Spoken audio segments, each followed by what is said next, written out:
Amigas y amigos, ¿qué tal? Estamos en un capítulo más de Con Cebolla o Sin Cebolla. Ya hasta perdí la cuenta de los números que hemos hecho. Hemos hablado de varios temas, cultura, tradiciones, hemos hablado de política. Pero hoy les traemos a todos ustedes un tema que han solicitado en redes sociales y que nos han pedido ampliamente a raíz de las publicaciones que hicimos de CISAL y de la Casa Mata. Nosotros tenemos al doctor Jorge Victoria Ojeda. Él es un doctor en antropología, doctor en historia, profesor de la Universidad Autónoma de Yucatán, de la Facultad de Derecho, de la Facultad de Antropología, y es uno de los más importantes, a mi parecer, y creo que si ustedes rastrean también su historia lo van a constatar, de los investigadores más importantes del tema de los piratas y de los africanos que vinieron a la península de Yucatán desde tiempos coloniales. Ustedes saben el tema de los trabajos forzados. Y sin más de más, con ustedes el doctor Jorge Victoria. Doctor, ¿cómo está? ¿Qué tal? Muy buenas tardes. Oiga, ese tema de los piratas en la península de Yucatán es muy apasionante. La gente siempre comenta y nos pide que conversemos y abundemos un poco más en ese asunto. ¿Realmente llegaron alguna vez los piratas a atacar la península? Bueno, el tema de la piratería, como bien apuntas, es sumamente apasionante. Tan apasionante es que ha dado la vuelta al sentir, ¿sí? Que antes se trataba, en la época colonial, se les tenía miedo en Campeche. Y hoy, el mismo equipo de béisbol, ¿cómo se llama? Los Piratas de Campeche. Entonces, ¿cómo esa figura, ¿sí? Ha cambiado en la percepción de la sociedad y se ha vuelto hasta a la parte turística, cuando también mucha gente, si acá en Mérida nuestra estirpe, o no decir que mucha gente se siente decir que desciende de españoles, mucha gente de Campeche que yo conozco dice, no, mi familia viene de piratas, Rafael. O sea, es algo para subrayar. Bueno, están los de Tzilán. Sí, también. Los de Tzilán de Bravo, ¿no? Sí, he encontrado pescadores güeros. ¿Y tú por qué eres güero? Pues yo soy bisnieto de Jean Lafitte, me dice. Lafitte, ¿no? Claro. Entonces la piratería había que desmenuzarla muy bien, porque la piratería cambia, ¿sí? De actores y de botín, ¿sí? Porque la piratería que tenemos nosotros, la idea por medio del cine o la literatura, pues es el oro, la plata, ¿no? Y no, los piratas que llegaron a Yucatán, a la península, prácticamente eran piratas forestales. ¿A qué me estoy refiriendo? Venían a buscar, sobre todo, palo de timbre, ¿sí? Sobre todo los británicos tenían acá plantaciones, sí, en las explotaban el palo de timbre, ¿no? Exactamente. Entonces, claro, y déjame decirte que se supone que tras la firma del Tratado de Ryswick en 1697 ya se da por terminada la piratería. Esa lucha entre las diversas naciones, España, Francia, Inglaterra, ya se dice, ya no vamos a combatirnos ya los piratas, vamos a perseguir a los piratas. Pero ojo, Campeche, donde se fortifica bases en el siglo XIX. Entonces, los que en nuestra literatura y en los documentos también mencionamos como piratas van a ser los ingleses, con sus intereses por apropiarse de la península de Yucatán. Ya no van a ser los piratas que pensemos como existió Piedefalo, Diego el Mulato, ¿no? Sino van a ser los ingleses, ¿sí? Que van a tratar de posesionarse en la península es la llamada patente de corso de Yucatán. ¿Sí? Sí. Cuando el rey les autoriza. Bueno, sí, exactamente, ¿no? En muchos casos tenían la patente de corso. Y en el siglo XVIII hubo innumerables guerras, y en las guerras siempre se daba la patente de corso, ¿sí? Y ojo, la patente de corso no solo lo daba Inglaterra, también la daba el rey de España, para que los españoles se vuelvan corsarios. Y eso es otra cosa interesante, ¿no?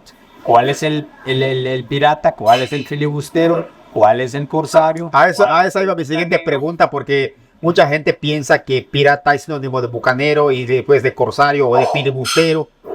Son No. figuras diferentes son o... son figuras de origen un tanto diferente, pero todos ellos, a final de cuentas, tienen algo en común. Ojo, cometen actos de piratería. ¿Y qué es un acto de piratería para la institución española? Transgredir sus leyes. Ok. No necesariamente robar el cargamento del barco. Porque es lo que pensamos, que iban navegando por allá, ahí va el barco, le robamos el Igual, por ejemplo, ¿no? Los piratas siempre nos lo pintan atacando puertos, ¿no? Entonces, Mérida, ¿por qué tuvo todo un sistema defensivo contra la piratería? Si está situada tierra adentro. Esa era mi siguiente pregunta, doctor, porque, bueno, está el polvorín, el depósito de pólvora de Casamata. Yo me imagino que hubo más edificios de ese tipo en la ciudad. Sí, hubo 3 ¿Por qué tan lejos de la playa en esas ubicaciones? Bueno, si tú te fijas, los polvorines, o sea, le llamamos coloquialmente casamatas, que es un error. Casamata es otro elemento que contiene un edificio, una fortificación, ¿no? Esos son polvorines. Polvorín, pues, sigue una tipología constructiva, ¿no? Como el que tenemos aquí en la colonia Cortés Sarmiento, que era para el hocico de pólvora. Entonces, ¿dónde se hacían esos depósitos de pólvora? En el lado extremo donde se pensase que pudiese llegar el enemigo. Ok. Sí, si el enemigo a Mérida llegaría por Sisal, entonces el polvorín lo voy a construir en el otro extremo. Sí, sale del puerto Era el principal. puerto comercial de Mérida y el puerto principal donde pudiesen llegar. Aunque también se pensó que llegarían por Campeche, como en algunas ocasiones llegaron hasta Jampolol y luego los que sucedieron. Y las vigías de la costa también eran elementos que servían para otear el horizonte y estar prevenidos para el acoso de un probable enemigo que quisiese llegar. Entonces hubo 3 estructuras como la de la Casamata en Mérida. Sí, tuvo 3, pero ya se destruyeron. A mí me tocó ver en los años 90 que se termine de destruir la segunda. Pero hay fotografías en la enciclopedia yucatanense, en la primera edición, ¿no? De cuando se hizo en el doctor Unacam. 79, pero... Sí, hay fotografías de las casamatas. Y nada más se logró salvar esta. Y ojo, enfrente de la casamata hay una casa que está dividida que tiene una placa. Esa era el cuartel de los vigilantes. Sí, hemos visitado esa casa. Hoy está ocupada por extranjeros, la casa, pero todavía mantienen la estructura que aprecias que no es de reciente. Sí. Ya tocaste el asunto de Sisal. En Sisal, ¿por qué hay un...? Yo lo digo fuerte, pero corrígeme si estoy equivocado. El edificio que hay en Sisal... Bueno, es que generalmente toda la tipología arquitectónica tiene sus nombres, ¿no? Así como las defensas internas, defensas externas tienen sus nombres, ¿no? Pero el fuerte de Sisal, o también decimos los castillos de Campeche, bueno, castillos de una reminiscencia medieval, ¿sí? Pero, por ejemplo, el que me haces la mención de Sisal, es un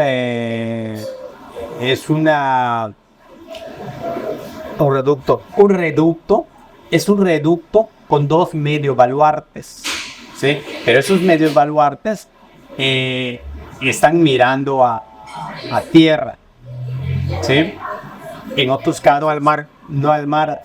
Es curioso ese tema, es por lo que mencionas de que por el sistema de ataque, ¿no? que esperaban. Exactamente. Y creo que tampoco se llama Santiago, ¿no? Aunque allá... Bueno, es que la fortificación de Sisal se reporta desde el siglo XVI, principios del XVII, la construcción de una fortificación en Sisal, ¿no? Y lo debió existir porque allá estaba la vigía más importante de toda la costa norte, ¿no? La vigía de Sisal, ¿no? Pero la obra que hoy vemos en el puerto de Sisal se denomina de San Antonio y fue el plano, bueno, el último plano lo indica, fue construido en 1780. ¿Ve? Entonces vemos que y hago el hincapié en 1780 porque ya no estamos hablando de los piratas, de esos Pienepalo y los que tenemos en la imaginación, ¿sí? Sino tenemos otro tipo de acoso que en nuestra, en la documentación española se menciona como los piratas. Incluso la última obra militar que se hizo en Yucatán es de 1821 en Yalajao y se llamó Nueva Málaga, ¿sí? ¿Y cuál fue la justicia? ¿Existe todavía restos? No, ya no existe. Ya no existe, pues las entradas de mar, es una zona donde pues, los huracanes, los huracanes, ¿no? Pero Stephens la menciona. La menciona, ¿no? Stephens la menciona. Y la última fortificación se hizo en 1821 para sacar los productos del oriente de la provincia y para la protección contra la invasión de piratas. ¿Qué nos queda entonces de los vestigios? Creo que tienes una fotografía del Chicxulub, de cómo las estructuras de defensa. Sí, entonces hablando de las trincheras. Las trincheras. Y qué bueno que tocas el tema porque Mérida, pues bueno, Mérida pues no se considera que pudiese ser atacada por la pirata, o sea, atacada por los piratas y que tuviese toda una estrategia contra la piratería, pero no fue así, ¿no? Sí la tuvo, ¿sí? La tuvo tan latente que podemos considerar que la primera obra es la Ciudadela de San Benito, terminada a finales del año de 1669. Sí. ¿Sí? Posteriormente se empezarían a construir las trincheras, que son muros de piedra suelta en primera instancia, como albarradas, pero de cierto grosor, ¿sí? Para proteger los caminos de acceso de la costa a la ciudad. Entonces se reportan 17 grupos de trincheras. A la mitad del siglo XVIII, cada grupo de trincheras se compone, en la segunda mitad del siglo XVIII se compone de 3 líneas. La línea más al norte se hizo de mampostería. La mampostería con troneras y pues nos está hablando de un movimiento, de un acoso, ¿sí? Que hizo que se reforzase hubo un temor real por un ataque real. Es que lo curioso es que no podemos decir que fue real o imaginario, pero nada más imagínate el miedo existente en la ciudad, tanto por las autoridades como por los habitantes, para poder llevar a cabo esa obra. Ese temor que tenían los meridanos, los habitantes de la ciudad de Mérida por un ataque de piratas, tiene que ver con las excavaciones que se hicieron en algunas partes del centro para resguardar cosas, o es otro punto. Mira, cierto es que tiene que ver. Cuando yo empecé a trabajar el tema, pues parecía algo dudoso que pudiésemos yo encontrar algo sobre Mérida, ¿no? Pero precisamente en el famoso mito de la leyenda de los subterráneos, las ¿no? cavernas, de los túneles. Me encontré con un documento de 1790 donde se menciona que el ingeniero Cesera, además de las puertas de la ciudad, estaba construyendo los subterráneos que en diversos puntos de la ciudad, ¿no? Estaban en en el convento de monjas, en el convento de la Compañía, o sea, de la Compañía de Jesús, en la catedral y en el convento de San Francisco el Grande, para que se abrigue la población en caso de invasión de piratas, ¿sí? Asimismo, después que los campechanos solicitaron al rey su muralla, ¿sí? Poco después, los encomenderos de Mérida también solicitaron una muralla para Mérida. O sea, el tema de que se pensó hacer una muralla no es un mito, no es un cuento. No, el documento existe. Existe documento. ¿Tiene algo que ver con los arcos? Mira, para mucha gente, sí. Son restos de Para la muralla otra que se gente, pretendió no. hacer. Para los detractores dicen que son elementos muy esbeltos, que no pudiesen soportar pues la invasión, un cañonazo. Pero lo que contradice esto es que un siglo después, ¿sí? El ingeniero militar, cuyo nombre no recuerdo en ese momento, Agustín Crame, señala: quienes pensasen invadir a Mérida no traerían cañones por la situación de los caminos. Es que, ¿acaso los constructores de la muralla un siglo anterior, no los constructores, los que planificaron la muralla y que pudiesen ser también los arcos parte de esa muralla, pensaron también eso? O sea, si me lo preguntas, yo pensaría que sí fuesen parte de esa muralla. No me atrevo a pensar en unos arcos exentos para delimitar sociológicamente una población. Sí. La versión más extendida. Sí. Que por eso se llama Mérida Blanca. En el siglo XVIII, el siglo XVII, perdón, no me casan a mí las situaciones. No quiere ser la evidencia que soporte esto. Ni yo ni ellos. Ajá, exacto. Nadie la ha encontrado, ¿no? Nadie la ha encontrado, ¿no? Cada quien se casa con su parecer. Oiga, y lo lógico es que hubiera Campeche amurallado, otras poblaciones amuralladas.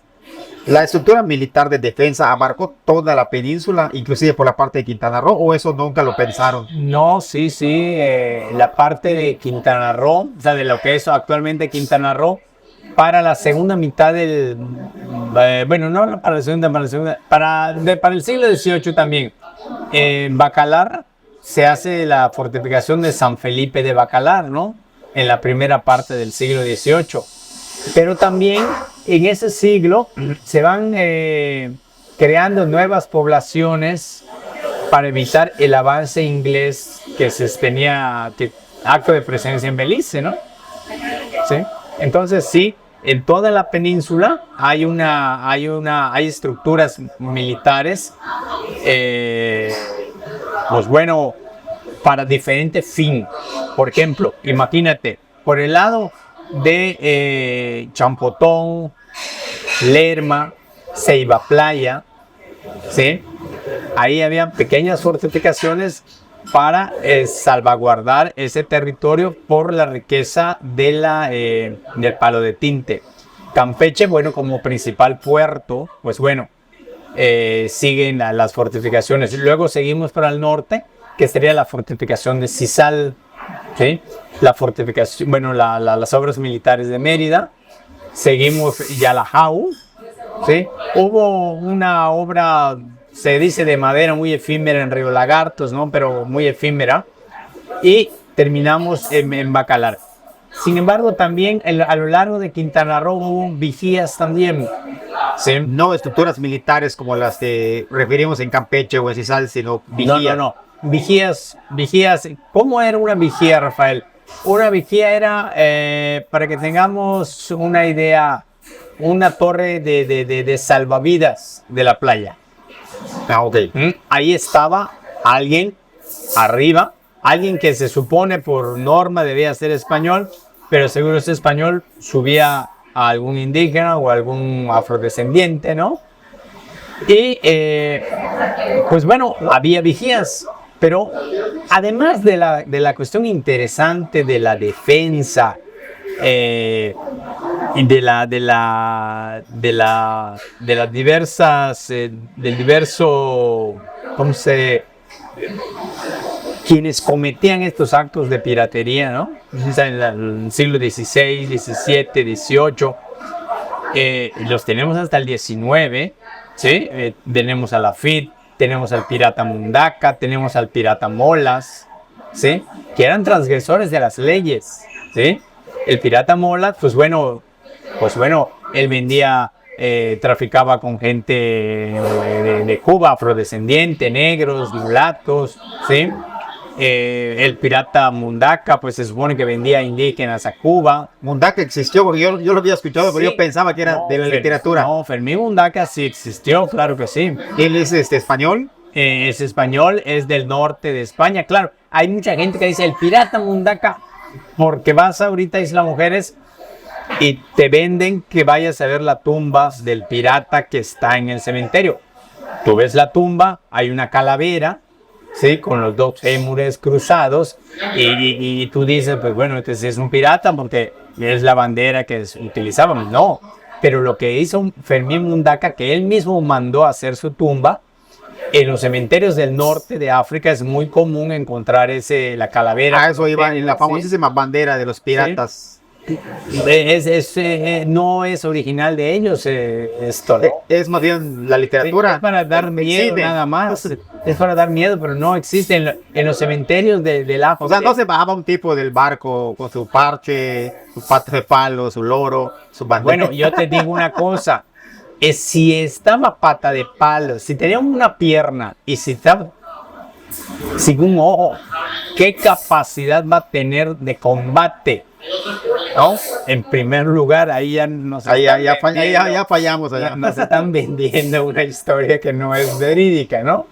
Tal vez el que llegaba a esa situación, pues ya ni siquiera se hacía la mar. ¿Ven? Entonces, por toda la península hubo fortificaciones, pero además, y no solo en Yucatán, ¿no? Pero enfocándonos a la zona, detrás de todas esas fortificaciones se movía otro mundo de introducción de productos ilícitos. Las vigías que fueron creadas y eran creadas para salvaguardar el territorio Se volvieron. y luego para combatir el contrabando, de facto, tal como lo dice en el Ikeo Ancona en la isla del Judío, se volvieron puertas de entrada al contrabando. Explícate tú, se vende estos puestos de vigía, lo compras a 300 pesos, no vas a tener salario en muchos casos, ¿sí? Te van a mandar A casa, en ese tiempo, a casa del demonio. a casa del demonio, ¿sí? Y vas a tardar meses en cobrar. ¿De qué vivías? ¿Por qué estaban tan peleados esos puestos? Porque no había el SAT. ¿No? Entonces, O sea, cuando te pones a ver bien ya el punto fino de la historia de los piratas, uno no es aquel pirata romántico no, para del cine. Dos, tiene sus niveles de cosas buenas y cosas, digamos, malas, entre comillas, como el tema del contrabando, ¿no? Sí, claro, el primer choque es, por ejemplo, cuando me ha tocado dar clase y son jóvenes, son muchachos jóvenes, ¿no? Y que por desgracia tampoco han agarrado un libro de Historia, literatura, ¿sí? De novela histórica, ¿sí? Pues bueno, piensan que los piratas son, pues como los vemos en Hollywood. Muy deep. Sí, entonces pues, se topan con la piratería es esto, porque hay que tener una cuestión, en cuenta una cuestión, Rafael. El pirata nos lo han metido en la cabeza como que es un héroe. pero no es un héroe. Pero ¿para quién es un héroe? O sea, ese sí es el tamiz de lo que es bueno para ti, no es para mí y todo ese rollo. ¿Por qué? Porque para los ingleses o para los franceses sí es un héroe. Sobre todo para los ingleses, que hasta les dieron títulos nobiliarios, ¿no? Sir Francis Drake, Sir Morgan, Sir Raleigh, ¿sí? Les dan títulos nobiliarios. Pero para los atacados, en este caso los españoles, que es nuestra ascendencia en muchos casos, en una proporción, ¿no? Pues eran los malos. ¿Mm? Sí. Entonces, tan estamos influidos por el cine y por la literatura que ya vemos como benevolentes a los que en verdad no lo eran con nuestro pasado histórico. Oye, ¿qué te llevó a investigar más de los piratas? ¿Por qué te nació la curiosidad de este tema? Porque es un tema que lleva tiempo, esfuerzo, no es nada más ir a la biblioteca y agarrar dos libros. Claro, y es meterse en archivos, viajar incluso a Europa a ver qué hay por ahí. Pues sí, pues no lo hacía ciencia cierta, siempre me gustó el tema de la piratería y sobre todo la arquitectura. Yo siempre he dicho que no podemos hablar de los piratas sin entender la arquitectura, sin estudiar la arquitectura militar, ¿no? Sí. Porque también la arquitectura va de la mano con la poliorcética, o sea, con el desarrollo de las armas, con el desarrollo de las estrategias defensivas, pues, ¿sí? Del armamento. Entonces, pues tienen que ir cambiando la fortificación de acuerdo con las armas que van utilizando los enemigos en ese entonces de España, ¿no? Ahora, ¿por qué me empezó a llamar la atención? Pues bueno, te digo, desde pequeño me ha gustado la arquitectura militar y creo que emboné eso de arquitectura y piratería y le di en el clavo, me gustó y lo estudié mucho tiempo. Claro, ahorita lo compagino con otras investigaciones, por ejemplo, de los afrodescendientes en la península de Yucatán, del Caribe, ¿no?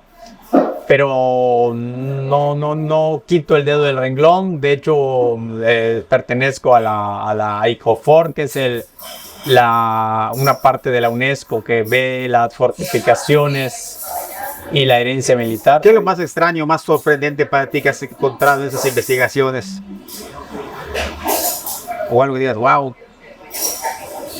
Bueno, pues yo creo que sinceramente lo de Mérida, ¿no? Porque, pues bueno, no te imaginas que Mérida estuvo preparada. No te imaginas que Mérida estuvo preparada. Toparme con el documento que te habla de que se están haciendo los subterráneos y yo puedo decir que se están haciendo los subterráneos, ok, pero que te digan para la protección de piratas y luego te encuentras el documento que se solicita. O sea, el documento de CCR es hallazgo tuyo. Yo lo encontré en el Archivo General de la Nación. De la Nación, ¿no? Sí. Ya estaba por ahí olvidado y oculto. Y has mencionado el tema de los afrodescendientes.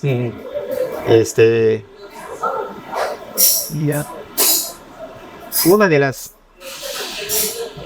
Yucatán identifica claramente las migraciones. Están los prusianos de Prete Maximiliano, están los chinos, están los libaneses, los coreanos, pero africanos en la península. Sí, pero si te das cuenta, temporalmente estás hablando tú de migraciones decimonónicas para nosotros. ¿Y cuándo llegaron los africanos a Cuba? Desde el siglo XVI. Pues mira, vamos a poner una fecha, un año, 1519, isla de Cozumel. Cuando llega Hernán Cortés, en esa misma isla empezaron en lo que iba a ser la Nueva España. Podemos decir que es una fecha oficial donde ya están en el territorio que posiblemente sería México, los mayas en su territorio y los invasores españoles acompañados de gente afrodescendiente que traían de la península ibérica desde el siglo XVI y de ahí en adelante. Es de las migraciones más constantes hacia la península. junto con los españoles. Sí, claro, claro. Porque en las otras migraciones los significas momentos específicos de la historia Claro, y en un periodo determinado. claro. Los libaneses llegan a tal fecha, ¿Sí? unos más, unos menos. Pero el caso de los afrodescendientes estuvieron de constante flujo. Fueron de constante flujo y prolongado flujo. En otras regiones de México, de la Nueva España, hubo más. Aquí hubo menos. Ten en cuenta que acá no tenemos minas, no tenemos plantaciones, pero sí tuvimos una esclavitud catalogada como paternalista o doméstica, ¿sí? Donde en otros lugares era la importancia en lo económico del esclavo y también en lo social. Pero acá en Yucatán, el tener un esclavo era símbolo de estatus, de honor. Acá hubo barrio de negros. Mira, Hubo una población significativamente negra. buena pregunta, qué bueno que me haces esa pregunta.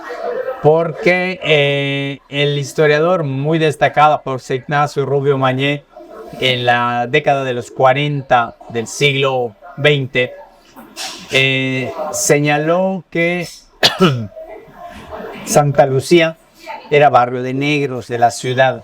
¿Sí? De hecho, está el mito de que en el cementerio de Santa Lucía hay negros aún enterrados. Sí, O restos, sí, ¿no? sí, así es.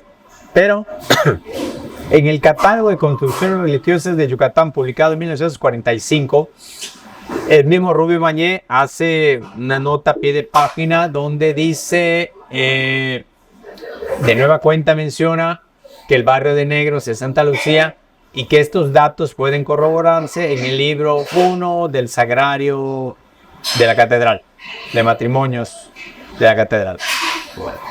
Bueno, yo me dediqué a estudiar ese libro, ¿sí? Me venía diario acá al archivo, ¿sí?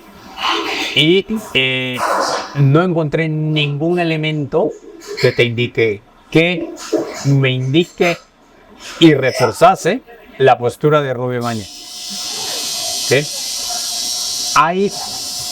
Yo no sé si la equivocación de Rubio Mañé puede deberse a que los curas, o sea, yo era cura de indígenas de Santa Lucía, de Candelaria. de Santiago, y también podía venir a ser cura acá de Santa Lucía, ¿sí? Y así. Pero Santa Lucía era un poblado indígena con sus autoridades, ¿sí? Y que es hasta la segunda mitad del siglo XVII que empiezan a casarse, ¿sí? Algunos afrodescendientes, o sea, como se menciona en la documentación, sean negros, mulatos, fardos, ¿no? En la iglesia de Santa Lucía. Pero lo que sí descubrí en este libro, y que no menciona Rubio Mañé, es que el 15 de enero de 1686 se inaugura la iglesia y parroquia del Santo Nombre de Jesús, iglesia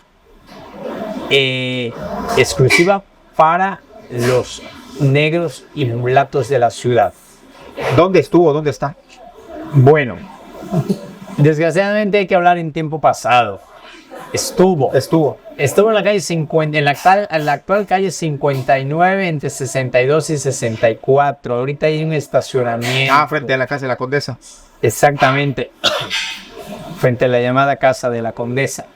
¿Hay alguna imagen o referencia que podamos buscar aparte?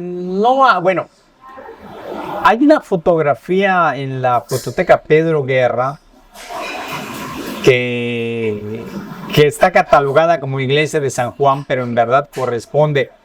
Está tomada desde lo alto del Palacio Municipal, es una vista panorámica que se ven las torres y ahí aparece. Y con base en esa imagen, que esta foto es de finales del siglo XIX, ¿sí?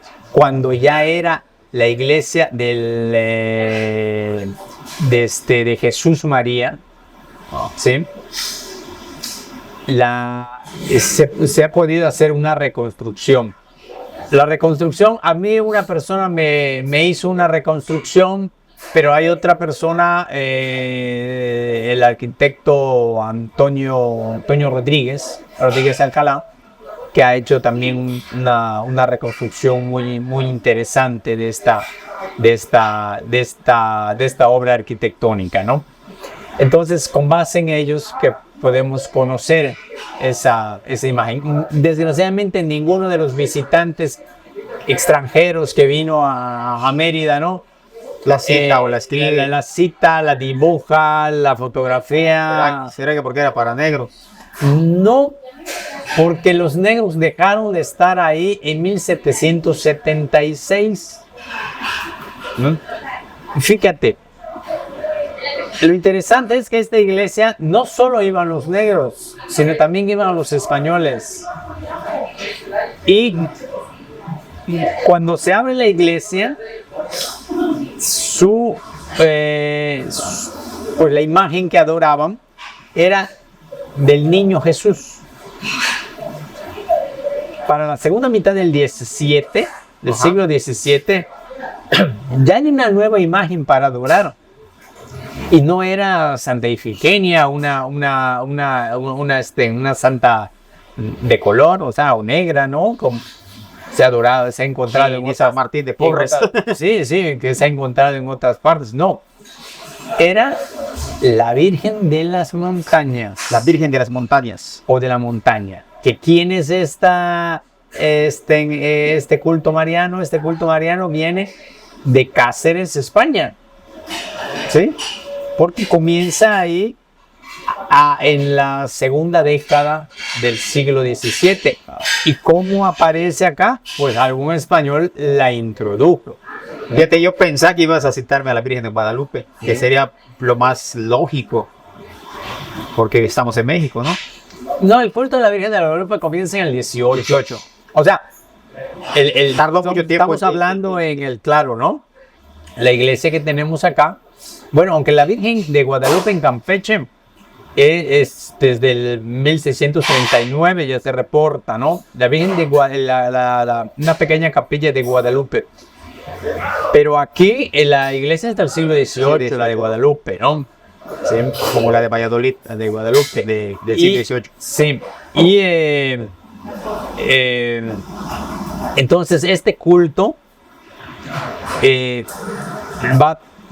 el que van a mantener hasta el fin del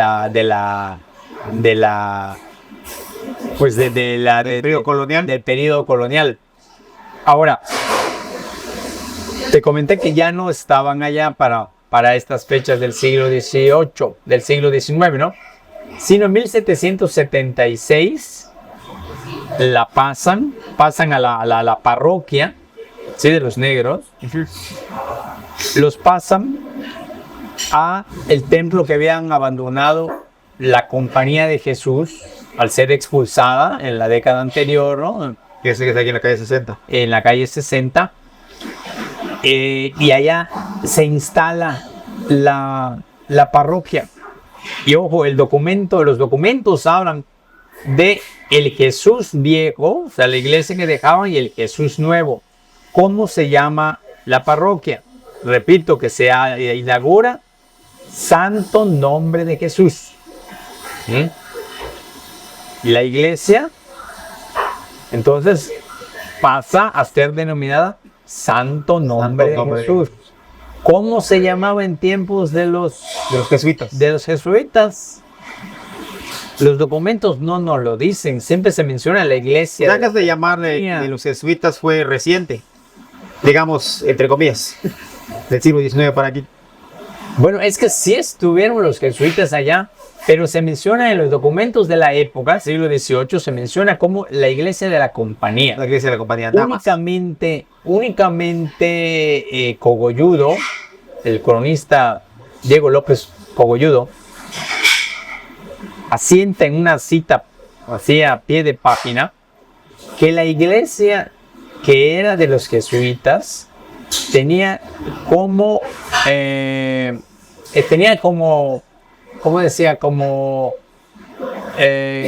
patrón a su ínclito fundador, o sea, San Ignacio de Loyola.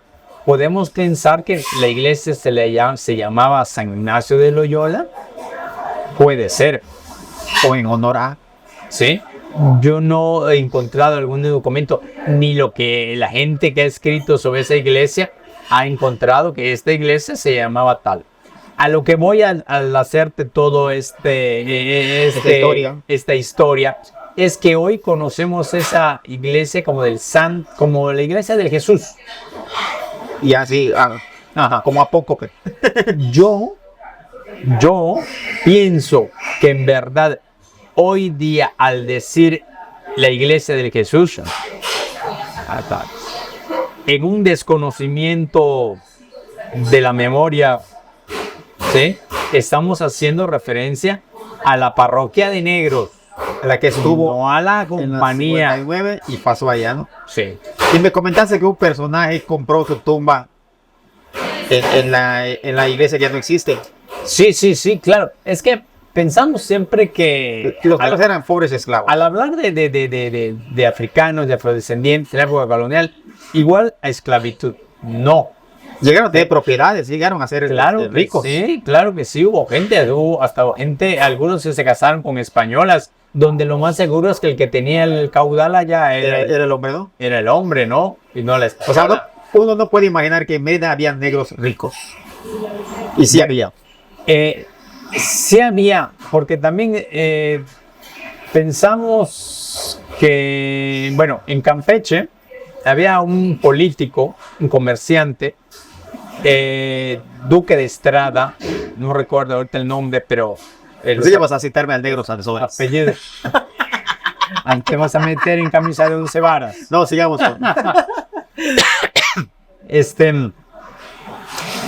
con ese comerciante negro. Este negro, Estrada, ¿no? este Estrada. señor Duque de Estrada, Duque de Estrada, que lo ha trabajado el doctor Melchor Campos, ¿no? Ha trabajado la figura de esta persona, ¿no? Podemos ver que él era dueño de infinidad de propiedades, tal vez el que tenía más propiedades en Campeche en cierto momento, ¿sí?